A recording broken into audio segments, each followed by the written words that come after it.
বেলালকে খোঁজো, বেলাল কই?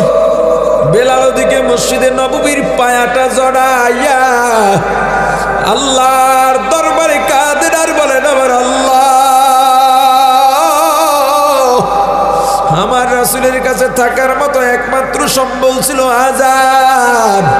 এই আযান ছাড়া রাসূলের কাছাকাছি থাকার কোনো যোগ্যতা আমার নাই। আল্লাহ চেহারা সুন্দর বানান নাই, সেটাও তো আপনি, আমার কি দোষ?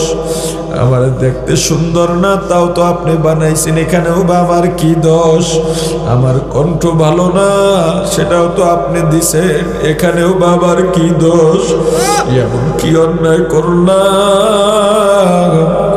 কেন আমাকে রাসূলের পাশ থেকে সরাইয়া দিছে?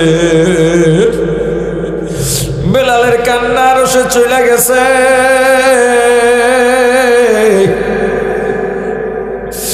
আহারে সাহাবীরা এসে বলে, ও ভাই বেলাল, তাড়াতাড়ি চলো, তাড়াতাড়ি চলো, তোমার আযান ছাড়া আরশ খুশি হবে না।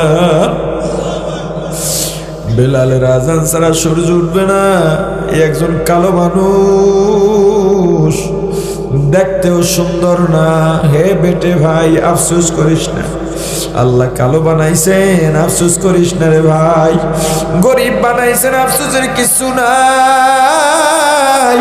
বেলালের মতো রাসূলওয়ালা হয়ে যান, নবীওয়ালা হয়ে যান, আল্লাহই তোমার আমার জন্য যথেষ্ট।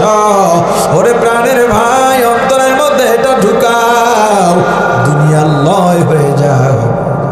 আল্লাহকে পাইতে ধনী হওয়া লাগে না, আল্লাহকে পাইতে টাকা পয়সা লাগে না। গরিব ভাইরা, গরিব হইছ, আফসোস করো না।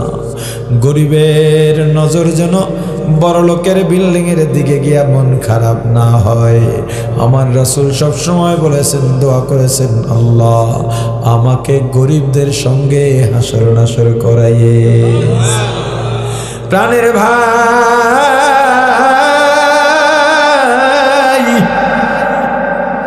আল্লাহ রব্বুল আলামিনকে অন্তরের মধ্যে ঢুকাও, আল্লাহকে ভালোবাসো।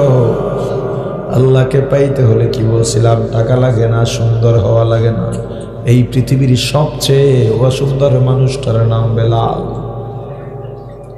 এত কালো,